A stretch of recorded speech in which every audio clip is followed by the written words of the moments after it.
We did rehearse, I promise. There's a lot of slides. We forget what order they come in. So what I'm going to talk about now is the next step in creating a character class, which is what we call signature skills. And essentially, signature skills are where we bring the design and the art together. So we focus on a small set of skills. We pick something really cool to work on, and basically focusing on defining what that character is all about. Now, when we start working on a character and coming up with skills, it's really easy to come up with, we probably sit in a room and come up with 100 skills. Coming up with ideas for them is not hard. But we don't decide we're going to make 100 skills. We decide, okay, well, what's one that's really cool and really defining for us? So we pick the one that we like the most, that we think is the most descriptive of those characters, and that's the skill we go with. When we do that, it's really important. We have kind of one of our sayings, which is on the slide, which is don't balance too soon. The goal here is not to create a skill that we feel is going to make for really balanced, fair gameplay. The point of this is to make a skill that is going to make people go, whoa, that was really awesome. And sometimes really awesome is easily edited when you're talking too much about balance too soon. I don't mean to trivialize balance. Balance is really important, and we've always placed a lot of importance on balance, but it comes at a certain phase, and the beginning is not where it comes. At the beginning, you're just trying to make every single hero as awesome as you can possibly do. One of the things that actually, kind of a cool thing that happens is as we work on each new hero, we have a little bit of an arms race where the next hero is even slightly more awesome, so then we go back and make the first hero even a little more awesome. So that's kind of a fun back and forth, but it just makes the characters better and better over time. So focusing on a couple of these signature skills, the first one is the Barbarian.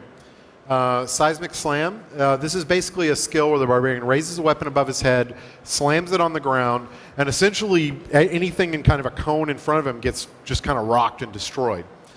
So this skill was the very first skill we actually made for the Barbarian, and probably one of the first skills we made for the entire game.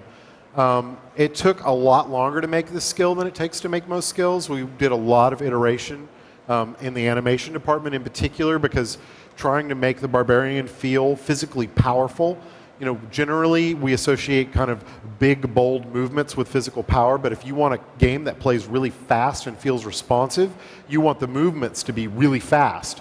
And so getting that balance of fast movements with really but a powerful feel was a big challenge, and we had to try a bunch of different ways that we can animate it to get that right.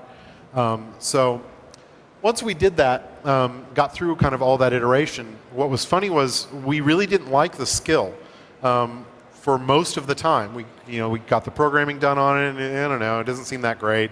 We got effects on it, and the effects were really cool, but somehow it just didn't sing to us. It wasn't until we actually got sound on the skill that we finally went, wow, this skill's really awesome. This is really fun.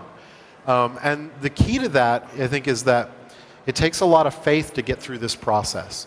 But once you do get through that process, all the skills that come after that come much quicker, because everyone looks and goes, oh, what is the Barbarian about? Well, freaking look at Seismic Slam. He rocks the world with like great physical power. And the next 4 or 5 skills we did for the Barbarian almost required no communication between design and art, because art already knew what the Barbarian was all about, and design already knew what we were designing for. We had a great skill that acted as an example.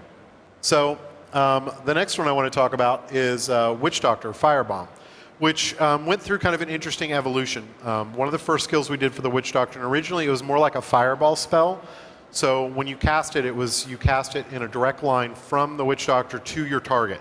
So it would, pretty much anything got in the way, it would hit that and it would explode. And we figured that would be cool because explosions are cool. Everybody likes explosions. Does everybody here like explosions? Yeah? Yeah. I like explosions. I figured you would. So the problem was, it wasn't really a problem. I mean, it's a cool skill, but we've all seen it. And what the artist came back and said was, well, we didn't really imagine the Witch Doctor like this guy. We imagined him actually with his magic being more physical. So we thought maybe he would be concocting some kind of crazy magical alchemical thing, stick it inside a skull, and that would be the bomb. That would be what would explode. And once it was a physical projectile, which designers thought, well, that sounds really cool, let's do that. But once it was a physical projectile, we didn't want it to travel in a straight line anymore. We wanted to have it thrown like a projectile. So it became an arcing projectile. It could be thrown over walls, but that really changes the gameplay a lot. You have to be a little more predictive with its location, but it's got some advantages in that you can avoid obstacles and hit the exact target you want. It's a great example of how art and design can work together to iterate really well to make a very original, very cool skill. Now, the last thing we did was the artist really wanted to put this image of the witch doctor into the fire effect, and I think you could see it a little bit there, but basically when the fire goes off, it's like this big kind of form of his hands and face, and we just thought that was so cool. We actually did it with a lot of other skills. The Horrify skill, a Mass Confuse, and again, it just kind of shows how that one first skill can inform a whole class. So to kind of sum up, this is essentially how we develop skills. We just kind of rinse and repeat this idea. The first few are, really take some time. They're really hard to do, but after that, the rest come much, much easier and makes for a really cool character.